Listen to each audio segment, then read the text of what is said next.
पलूस कडेगाव विधानसभा मतदारसंघाचे भाग्यविधाते, विकासाचा महामेरू, तरुणाईचे आदर्श व्यक्तिमत्व, जनसामान्य माणसांमध्ये मिसळणारा नेता अशी ख्याती असलेले महाराष्ट्र राज्याचे माजी सहकार व कृषी राज्यमंत्री, पलूस कडेगाव विधानसभा मतदारसंघाचे विद्यमान लोकप्रिय आमदार डॉक्टर विश्वजित कदम उर्फ बाळासाहेब यांना वाढदिवसाच्या हार्दिक शुभेच्छुक इम्रान बाबू जमादार, सामाजिक कार्यकर्ते तसेच इम्रान भैया मित्र परिवार व जमादार परिवार भिलवडी, तालुका पलूस, जिल्हा सांगली। एराळा नदीवरील सीडी वर्कचे काम तात्काळ पूर्ण करा, अन्यथा जिल्हा परिषदेसमोर आंदोलन करणार असा इशारा संदीप राजोबा यांनी दिल्यानंतर तात्काळ संबंधित कामास प्रत्यक्षात सुरुवात झाली आहे। नांद्रे ब्रह्मनाळ ग्रामीण मार्ग क्रमांक 6 खटाव नांद्रे रस्त्यावरील एराळा नदीपात्रातील सीडीवरचे वजा छोट्या पुलाच्या कामाचे दुरुस्तीच्या नावाखाली जवळपास 1 महिना काम बंद आहे। यासाठी जवळपास 29,50,000 रुपये मंजूर आहेत असे समजते।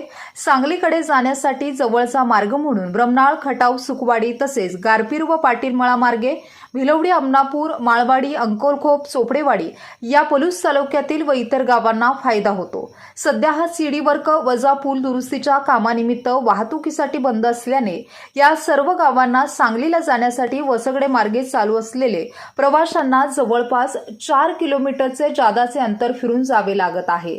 त्यामुळे इंधन व वेळेचा अपव्यय होत आहे। परंतु ज्यांना या सीडीवरचे काम चालू आहे माहीत नाही, हे लोक त्या रस्त्यावरून रात्री अपरात्री जात असताना वरती उभ्या असलेल्या टोकदार सळ्यांच्यामुळे गाड्या पंक्चर होण्याचे प्रमाण वाढलेले आहे।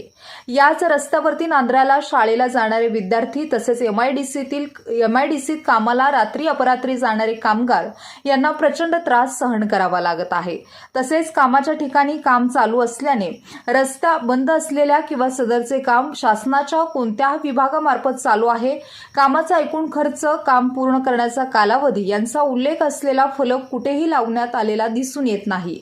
यापूर्वी 2022 मध्ये नांद्रे ब्रह्मनाळ ग्रामीण मार्ग क्रमांक 6 या ठिकाणी नांद्रेच्या बाजूला 40 लाख रुपये खर्चून संरक्षक भिंत बांधली आहे।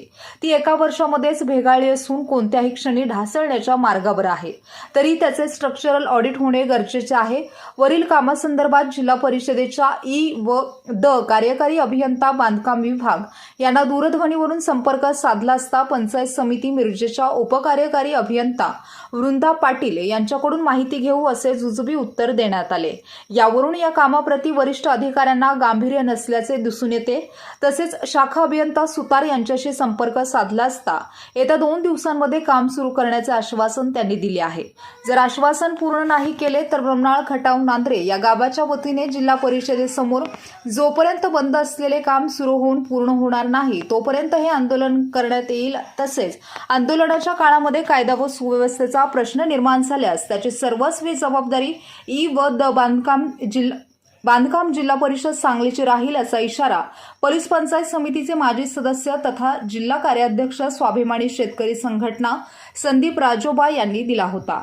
त्याची संबंधित प्रशासनाने तात्काळ दखल घेत संबंधित कामाची सुरुवात केली आहे।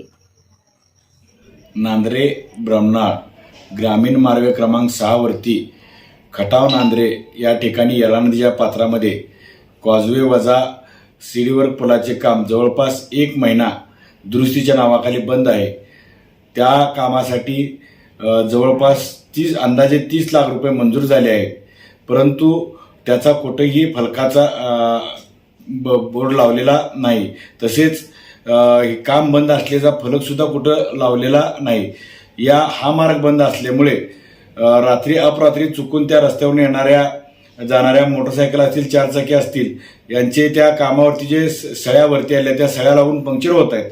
तसंच हे काम बंद असल्यामुळं ब्रह्मनाळ, खटाव, या ठिकाणी अमनापूर, बुर्ली, भिलवडी, चोपडेवाडी, सुकवाडी या गावांना जवळपास 4 किलोमीटरचा फेरा मारून सांगलीकडे यावं लागतंय आणि सांगलीचा जवळचा मार्ग म्हणून याच्याकडे बघितलं जाते। परंतु याविषयी कोणालाही त्याचं प्रशासनात गांभीर्य नाही। सदरचं काम कोणत्या विभागामार्फत चाललं याचा सुद्धा कुठं नामोल्लेख केलेला नाही।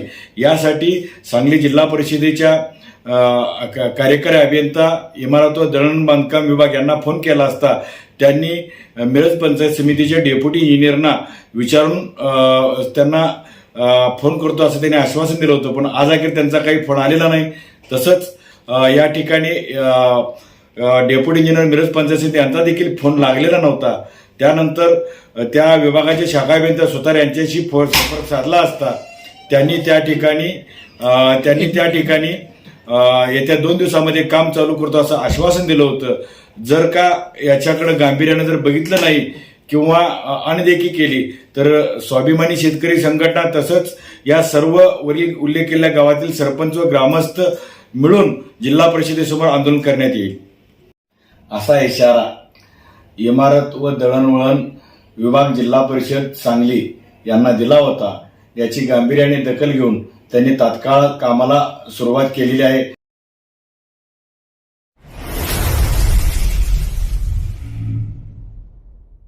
क्रांती सूर्य न्यूज क्रांती सूर्य न्यूज संपादक शशिकांत कांबळे. सबस्क्राईब करा बेल आयकॉनवर क्लिक करा आणि लाईक करायला विसरू नका.